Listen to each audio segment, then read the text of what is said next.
Do you know how in the Old Testament or in history a king parades through the city or kingdom that he sacks?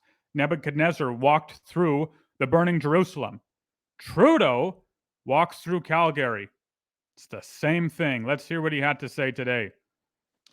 The price on pollution was designed to do two things. Both send a clear signal to investors, to companies, to Canadians that it makes good sense to invest in reducing our carbon emissions and saving energy. And a price signal is the clearest way of doing that. But the second goal of the price on pollution was to make sure that middle-class families and vulnerable families across the country weren't carrying the brunt of that price on pollution. And that's exactly what we've done. A family of 4 in Alberta is going to receive $1,800 over the coming year with our price on pollution. So I actually had to ingest Gravol before watching this because I, like you, knew this was going to be nauseating. And indeed, Trudeau does not fail to disappoint. It is nauseating. What nonsense. All he has to do is ask even a single Canadian, are you richer? Are you better off with the carbon tax? Because he's promising here that we are. Apparently, it's a carbon tax that pays us money. It's the strangest thing. On one hand, Trudeau says we're putting a price on pollution. On the other hand, he says you're getting money. So which is it? Are we paying a price because that means money evacuating our bank accounts, or are we receiving money because that means money flowing into our bank accounts? So if it's a price on pollution, it's not as though money can be flooding our bank accounts because that would incentivize us to keep polluting. And if it's a price on pollution, then our bank accounts should be poorer, incentivizing us not to pollute. But that's exactly what Trudeau says isn't happening. So what is it? Do you feel better off? Is your wallet thicker now that this carbon tax has been implemented? Imagine calling a tax beneficial for you. Saying that a tax is paying you. That's not a tax. By definition, a tax is that which takes away from you. Utter nonsense from government. Is more than the average family will pay with the carbon price. And there's a 20% top up for rural areas that puts it over $2,000. Those are checks that the Conservative governments and Conservative Party wants to take away from people. It's a way of both fighting climate change, of pushing for innovation and better technologies, and putting more money in the pockets of Canadians right across the country. So then why did you cut the carbon tax for Atlantic Canadians with home heating oil? If the carbon tax is better for their wallets, you should have done the opposite. You should have said, here's the carbon tax because you're going to get money. You should be happy about it. But instead, you, Trudeau, cut it. Why? It doesn't make any sense. You made Atlantic Canadians worse off. You must have. Because you're telling us that a carbon tax makes us better off. Never mind that families are struggling to pay for gasoline. No, there's no reason to be concerned about that. 8 out of 10 families in the jurisdictions across the country that have the federal price on pollution do better with the Canada carbon rebate checks they get every few months than it costs them. That's what a smart plan to price pollution is all about. And I can understand there's a lot of political misinformation and disinformation about that. But every Canadian knows, particularly here in Alberta, that the impacts of climate change are real, and the opportunities to innovate and build an economy of the future with hydrogen, with CCUS, with renewables, with nuclear, is going to continue to lead good jobs for Albertans. Is he serious? What nonsense. No Albertan believes that. Let's take a look at a new article here. Edmonton pauses planned hydrogen fueling stations for buses and vehicles, saying that demand isn't there right now. Oh, but I was told by Mr. Trudeau that Albertans understand the market. Albertans understand what's going on. Well, that is accurate, which is exactly why these ridiculous decisions to try and transition to a future that no one wants are being rejected. And an economically driving force here in Alberta in a world that understands the reality of climate change. Next question. Good Hello. to see you. Yeah, good to see you. Haven't as seen you in a well. while. Yes, exactly. Well, hopefully we'll see you at Stampede. Every year. Rick Bell, Post Media. What do you? I'm going to try to sneak in sort of a two-parter here, but it's going to be very quick. Number one, what do you say to people who aren't buying what you just said? You know, aren't buying your argument, and they're not just all conservatives or all politicians or all misinformation people. So what do you say to those people, including premiers, including Premier Smith, who aren't buying that argument? So you got to give us something more to try to convince people of that, because there's a lot of people who aren't convinced. They want to pause on April, etc. And this one's an easy one. Are you more or less likely to fire your environment minister because Premier Smith keeps saying you should fire your environment minister? Listen, right now, everyone is stressed out with the cost of living. Lie. Total lie, because Trudeau isn't. Do you think he's stressed out about the cost of living? Do you think his government is stressed out about the cost of living? Do you think Freeland and Guilbeault and all those other radicals in Ottawa are stressed out about the cost of living? Because they're not. Their wallets are padded. Their bank accounts weren't frozen. Their jobs were never in distress or in uncertainty. No, they're secure. They're fine. It is a stressful time. There are massive challenges around the world in terms of inflation, in terms of supply chains.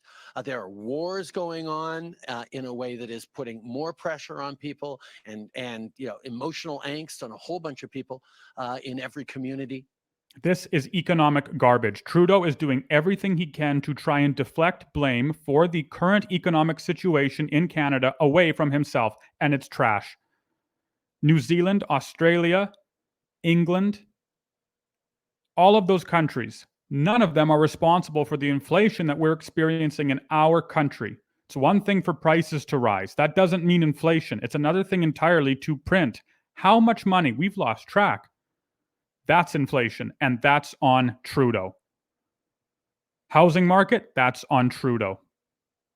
Taxes, that's on Trudeau. All of these economic problems stem from the federal government. There is uncertainties. We're still, in some ways, recovering from the effects of the acute pandemic that we just had. We're dealing with, countries getting more protectionistic in a whole bunch of different ways. There are real challenges in the world right now. And one of the challenges everybody is seeing is climate change. Alberta declared a start to its forest fire season in February. This guy is radically insane. Like, I mean that. Are you kidding me? Canadians can't put food on the table, and he's talking about the weather changing a degree or two every year? Why is he doing so? Well, I talk about it in my new book, In Kingdom of Cain. I talk about exactly why Trudeau is so aggressive with this climate agenda. And the reason is his objectives will never, ever be fulfilled. And he knows that. He can talk about the weather forever and ever and trying to normalize the weather, knowing that change is normal for weather. It means he's able then to impose his socialist policies in the name of a finish line which will never be reached as long as he wants. This year, we had one of the worst years for wildfires ever, on top of some of the worst years for floods, and droughts in different parts of the country as well. The impacts of climate change are real.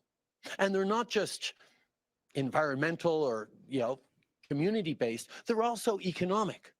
We are seeing that investors from around the world are looking to where they can rely on clean energy, where they can develop some of the climate solutions they have, where there's a focus on decarbonizing the processes that we have for whatever it is, so that there can be more competitiveness in a world that is adjusting to the fact that we're having to reduce our emissions of carbon in everything we do.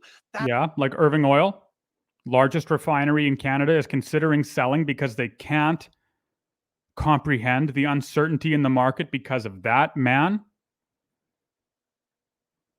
Those are just the facts. The question is, what do we choose to do with that? What decisions do we make collectively to tackle this problem? Now, for decades now, as people saw the challenges with the environment, the political will just wasn't there because there wasn't enough support for it across the country. Who would want to actually, face a challenge that really is only going to hit a few decades from now? That'll be someone else's problem. That's what they said a few decades ago. Like, all of these predictions from the 70s, from the 60s, from the 80s, where are they? Why aren't they coming true?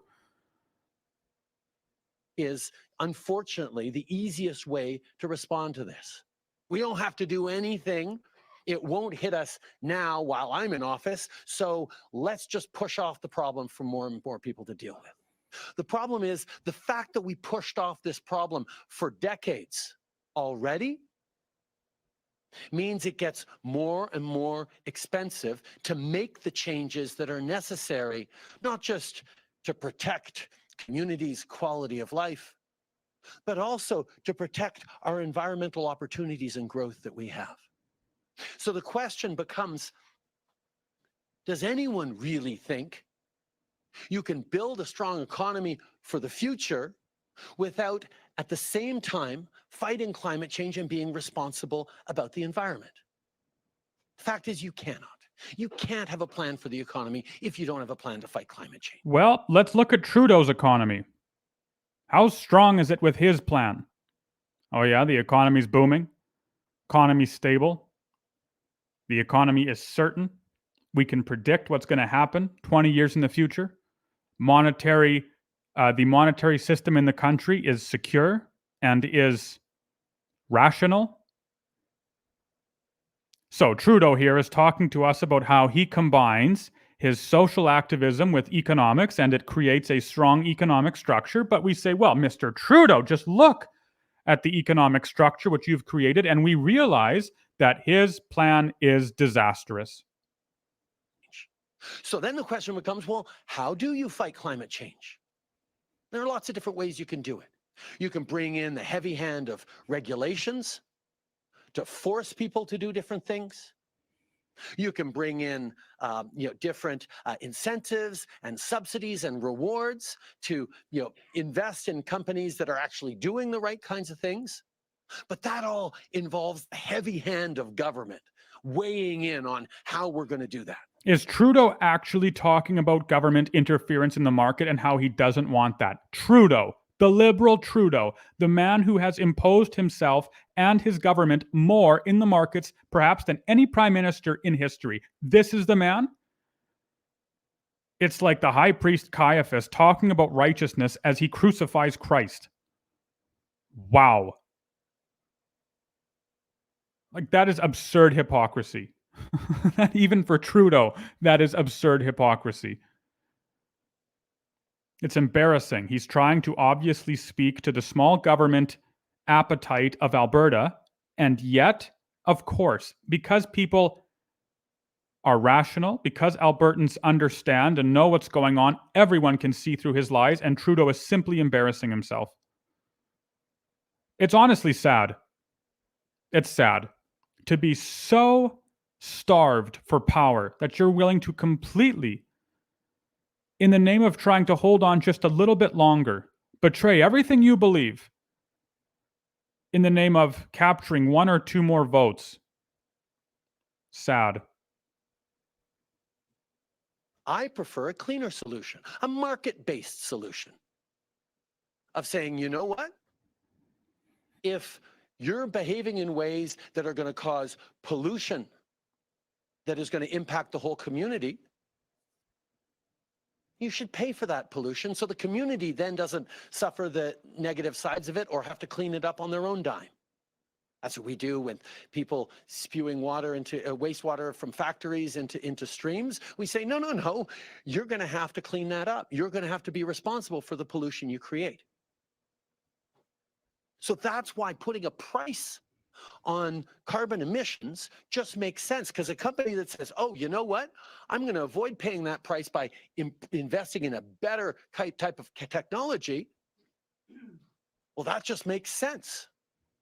And that company should be rewarded. And a company that says, no, I'm just going to continue to pollute, the fact that they wouldn't get dinged for that doesn't make sense either. So we said, pollution will have a price on it. But more than that, we know there's a lot of families across this country who don't have huge amounts of choices in terms of, oh, I'm just going to buy a much more fuel efficient car. I'm going to replace my roof or my insulation or my windows. That's a hard investment to make. So we wanted to make sure that people who continue to not be able to change much in their behaviors would get that money back. And that's what we do with the price on pollution. But think about a family that does decide, oh, okay, you know what, we can get a slightly smaller car, or we're going to replace our windows, we'll go for the slightly more fuel-efficient windows. Well, they actually get more money back because they're spending less. Smaller car. It's a good example. Downsize, sacrifice your well-being in the name of government, in the name of our putrid ideals. You should be the one to give up what you use right now, not us. Has Trudeau downsized to a smaller plane? Has Trudeau resorted to attending meetings by Zoom instead of flying across the world? Where's your sacrifice? On that price on pollution. So it's a logical way to do things, but yes, it does require putting a price on things right now so that we can set ourselves up for success in the future. And that's an easy thing for short-term politicians, short-term thinker politicians, to say, oh, we'll get rid of the price. They don't talk about the fact that they're also going to get rid of that check, the Canada carbon rebate, that puts more money in the pockets of the vast majority of Canadians.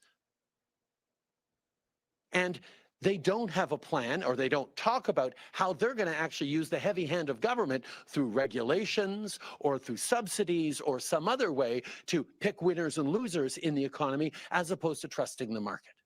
Now, your question, Rick, is sort of, well, that all makes sense. Why are so many people still against it? Well, you know, that's a question we all have to ask.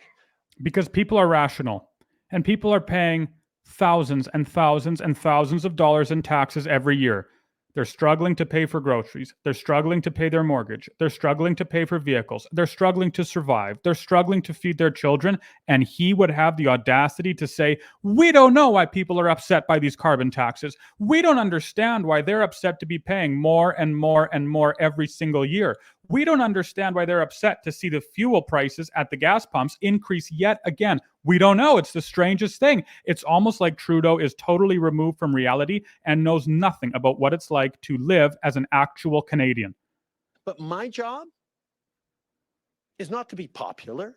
My job, although it helps, my job is to do the right things for Canada now and do the right things for Canadians a generation from now. Well, you're failing, so you should be removed from office. We can't listen to any more of this. There's a lot more of this. Look at how many more minutes there are, but at least for this video, we're sick and tired of listening to what Trudeau has to say. Nothing new has been revealed to us. Trudeau hates oil and gas.